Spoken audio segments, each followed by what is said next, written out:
Sa mahigit 3 dekada ng buhay ko, I had ups and downs. Minsan okay, minsan hindi. Minsan naman, sakto lang. Marami akong sinubukan. Marami akong pinagpaguran. Kahit minsan, hindi maiwasang mabigo at masaktan. Pero ganun talaga siguro ang buhay. Kailangan mo magkamali, mabigo, at masaktan para ka may matutunan. Hanggang mapagod ka at maghanap ng katahimikan. At sa katahimikan, dito mo makikita ang kalayaan at kapayapaan.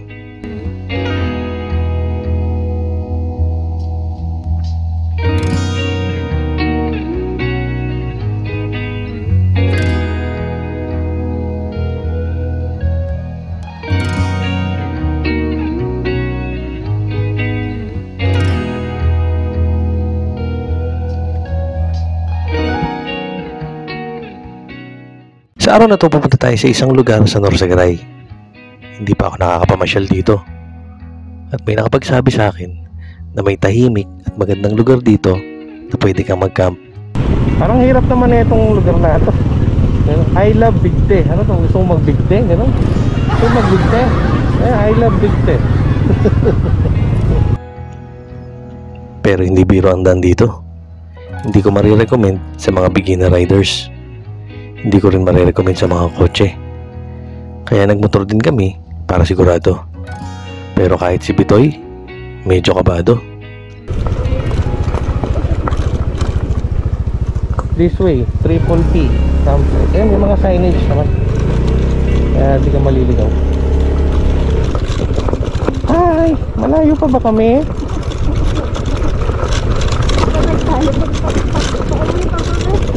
Ano yung pabalik nito? Napakatataas nito.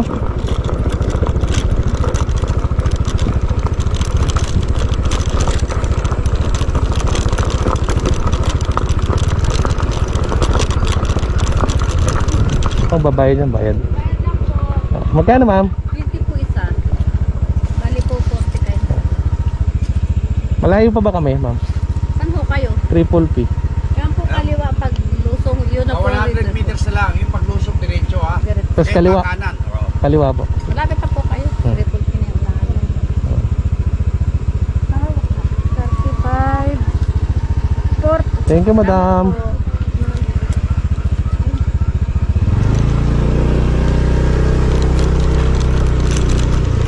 Yes. 20 pesos per head dun sa una kasi kasi ano yun private property. Ito lang pala eh. Ayun na, Triple P campsite. Yan, dami pala nito. Kamkaka, Triple P. Yan. Yan, after nyo sa signage na yun, nandito yung sa may airsoft. Yan, hindi ko lang alam kung bukas yun ng ganito weekdays. Pero ito na yun, yung Triple P. Yan. So pili tayo ng maganda-gandang spot. Kasi gusto ko yung motor nasa tabi ng ilog eh. Pwede maligo? Oo, pwede maligo dyan. Pwede pala sa gilid eh. Yan.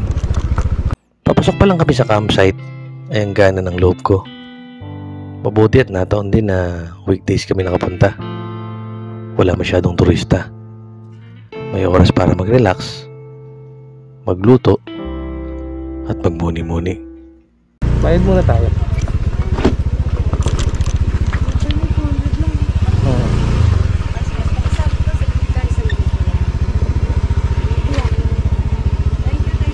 Hello po, good afternoon. Ano bang? Day tour lang, ma'am? Oo, saglit lang po. Ano? May baon po kami, ma'am. Opo. Magkano po sa ma'am? Sa pitching. Po? Ang pitching ba? Tsaka entrance. Pag day tour 70. 70. Overnight lang kayo. Day tour lang. Day tour lang, ma'am. Opo. Ma'am, pwede naman yung motor sa gilid, no? Ay, dyan lang yung motor natin. Ayun o, hindi mo pwede dun sa gilid. May andun kasi yung pangsaing namin eh. Pansaing sa... Di kuhanin nyo na lang sa motor. Hindi mo dun isasaksak kasi sa baterya. Ah, saksak sa motor. Oo. Ay, titulak ko na lang ma'am. Para hindi Saan na ba ako kayo mag... pupwesto? Ay, dito lang ma'am. Pag Kung saan ibinababa pwede. kasi ang motor dito ay 50 pesos ang ano, pag dito 20 lang. Oo. Sige ma'am. Camping, 50. Okay lang. Sige ma'am, po yan. moto camping na kami. Sige, moto camping na lang kayo. Ay, buti pwede. Anong oras na ba? 50 lang naman eh ha. Oo, di naman na tayo magka-cottage. Meted tayo. Okay din. Ma'am, bali yung sa ano, sa moto Bali camping. 190 lang. 50 yung sa motor pag Yes, ipapasok. tapos entrance. Opo, tapos entrance 140. 190 lang. Sige ma'am, sasama ko rin kasi. Saan Sasama ko rin kasi ma'am sa vlog eh. Taga saan kayo? May kawayan po kami ma'am. May kawayan. Opo. Teka, kukuha ko kayo ng light please. Tapos ma'am dito, pwede rin pala. Magkano ma'am dun sa mga cabin dun? Ang cabin namin ay 700. 700. Overnight na po yun. Overnight day tour basta isang renta is 700. 700. And Hanggang then, ang kinabukasan na po. aming, ano, kubo, 600. Yung malaking kubo na yun, 800 yun. Ito po, ito po. Kasi ito ma'am, 700 to. Kahit hanggang kinabukasan, pwede na yun ma'am. May tindahan dito kung ngayon. Tapos ayun si Arnold. Sige po ma'am. Okay. Tapos ATV sa ATV.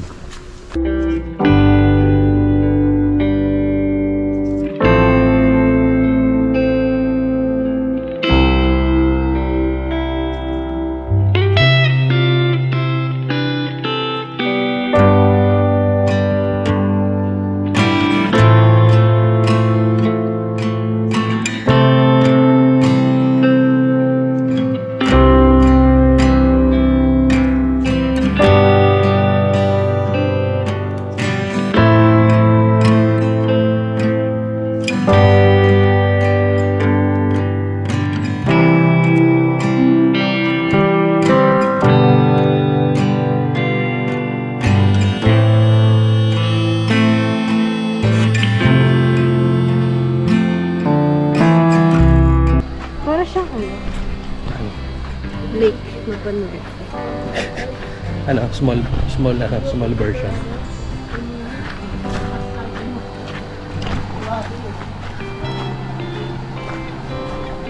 Kasi doon ba yung Ito. Ito yung sinasabi nila na pwede kang tumalon. Ito. Yan. Eh di, ang lalim pa rin. Siguro. Kaya lang parang mababaw ngayon eh. Tingnan natin pag tumalon sila. Lalim. Malalim. Ay, hindi. Ang gusto kong tumalon eh.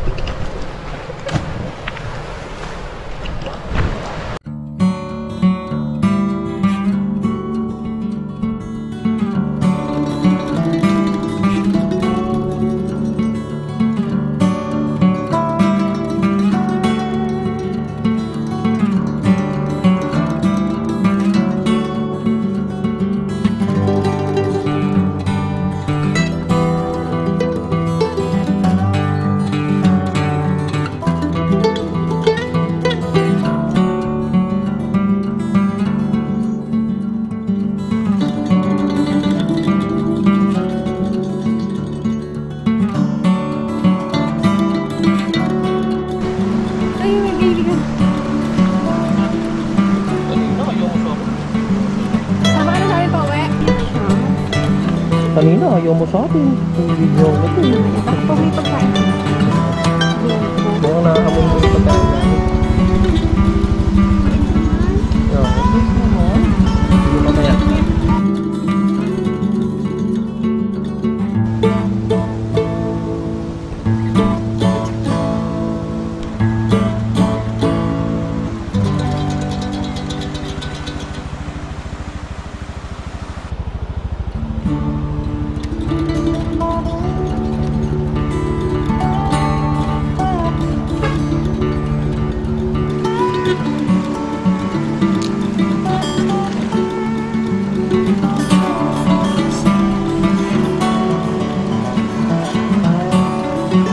Napakaganda na sana ng lugar at tahimik. Kaya lang, medyo nakaka-bad trip yung mga basura sa paligid. sa mga walang disiplinang campers na hindi man lang mailigpit. Ito, may mga CR din sila dito. Ayan. Tapos sa mga gusto rin magdikit ng sticker, meron din sila dito ng sticker area. Siguro mamaya magdidikit tayo dito. Kaya lang parang wala nang pwesto eh. Ayan. Libre na to. Kaya naman ang bayad dito. Kung kasama na yun sa binayaran. Meron din mga rough boats ba to? Hindi ko ako sure kung ano tawag dyan. Pwede rin siyang rentahan. ATV, motorating ko pwede. May tindahan din dito kung gusto nyo mabili. Okay. Ayan. Ang ganda dito. Napakatahimik. Dinig na dinig mo yung mga nature na gusto mong madinig talaga. Tingin mo magkano ang liempo dito? Oh, sinasabi ko kasi bumili tayo ng ano. Hindi dyan natin iihaw yung ano, yung inasal. Oh. Luto na yun. Mas masarap yung pag niluto na tapos inihaw ulit. Bawas cholesterol, di ba? Kahit later lang kami, naisipan ko pa rin i-set up yung tent para meron kaming mahigaan hanggang sa magdilim. Pagkatapos nito,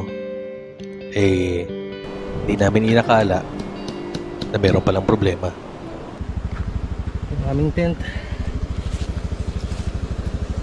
tagal hindi nagamit, ayaw magbuksan.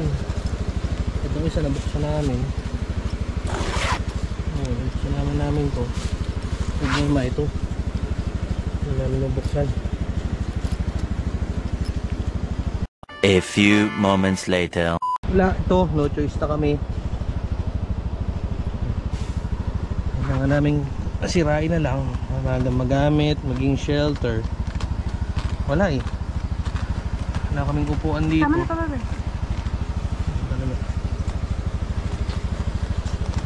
Gawa na lang ng paraan pag-uwi.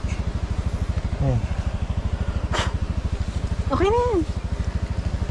Okay na. E paano tayo lulusot dyan? Oh. Ito talaga, dalawa. Isang ganun, isang half.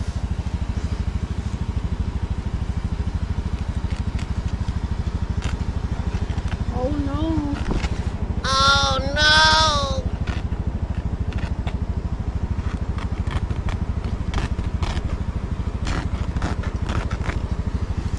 Ayun. I'm so sad.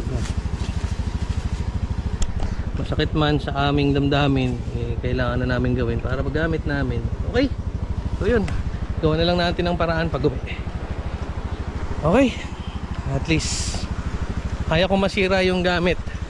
Wag lang yung pagtitingin na natin dalawa. Yakapin mo ako ng malapit, wag ka nang bibitaw. Okay. Para ma-set up na namin yung mga gamit namin. Kaya masakit man sa loob ko. Kasalanan ko rin yan. Nung nagbulinaw kami, hindi ko siya naisip na patayuin, basain, or galawin man lang paminsan-minsan. Kaya lesson learned yan sa mga katulad ko na first time campers at sa mga magkakamp pa lang. Zipper. Okay, so tuloy tayo. Sayang ang stay natin dito.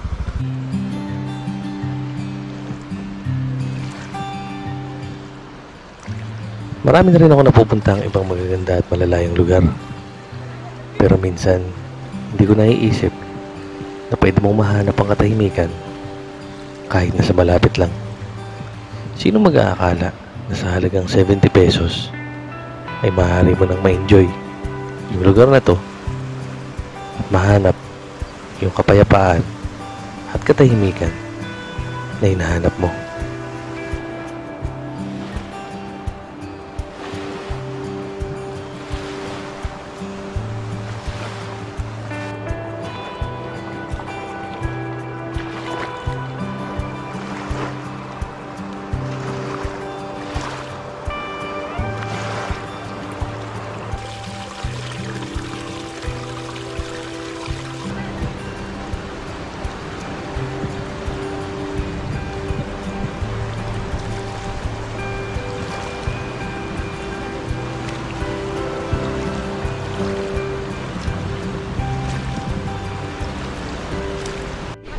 At dahil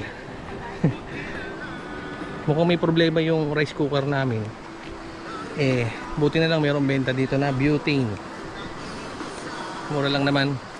Tinignan ko na lang siya kasi kailangan talaga namin $350. May kasama ng butane. Siyempre magagamit din natin sa next camping natin. Alright, let's go.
Tapon yung toyo namin. Pwede pa yan, Oo, alam mo. Napa 5 minutes. Huwag ka mag-alala, dadamayan kita. Huwag ka mag-alala, dadamayan kita. Sa akin nga, kukutsarahin ko pa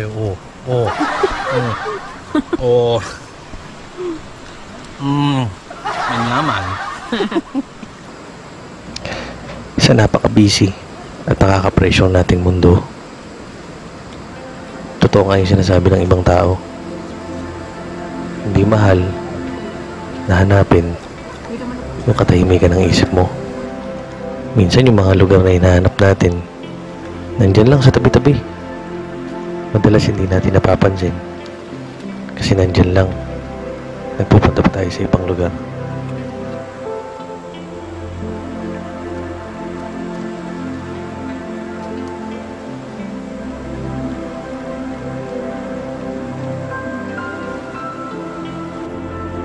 Mukbang ka na kanin.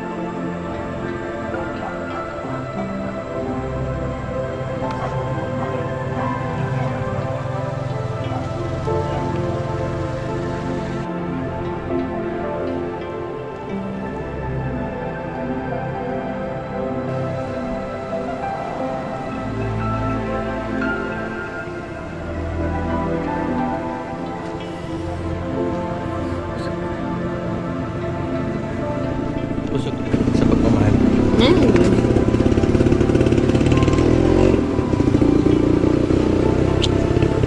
Alam niyo ang hirap din sa ano. Halimbawa nagta-travel ka tapos mag-vlog ka. Ang hirap kasi dalawa yung pinagsasabay mo eh. Yung enjoyin yung moment tapos kailangan naka-record. Ang hirap pagsabay no. Hindi mo alam kung alin yung uunahin mo, yung i-record ba muna o enjoyin muna yung moment. Wala, na-share ko lang.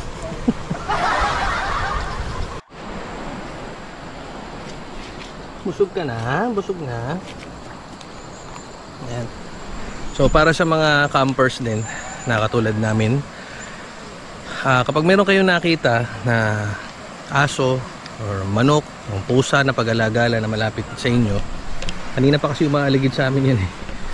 Pag nagluto kayo, idamay nyo na rin sila, diba? Kasi hindi natin alam kung gala ba sila o may-ari ba sa kanila. At least, diba, babantayan din naman nila kayo eh.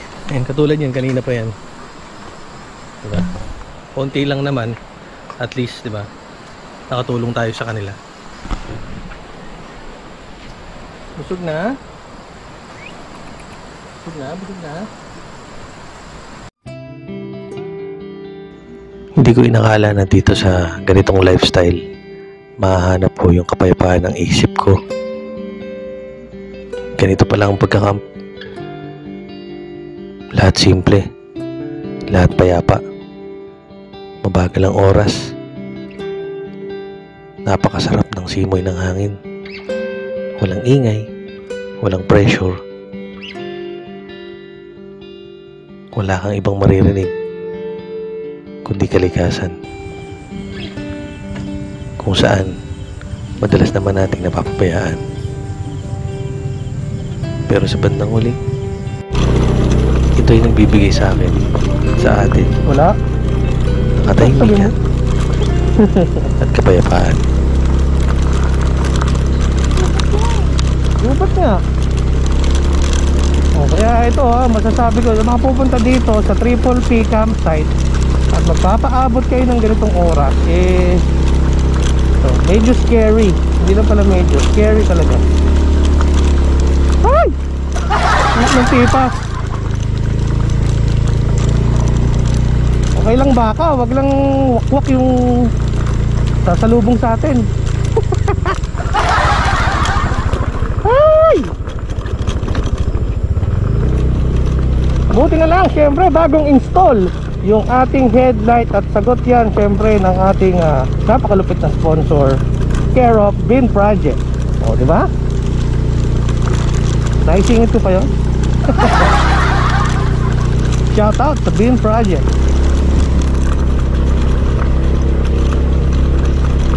Kakaiba yun, nabanat ni Bitoy dito.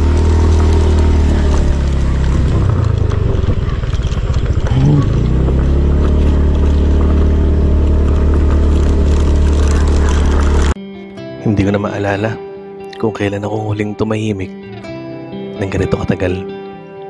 At sa pagtahimik mo pala, kasamang tatahimik din ang iyong isipan. At unti-unti mong mahahanap ang kapayapaan. Sa mundo nating ginagalawan, nakadalasan puro kaingayan. Okay din pala na minsan hanapin mo rin ang iyong kapayapaan, lalo na sa iyong isipan at iyong kalooban.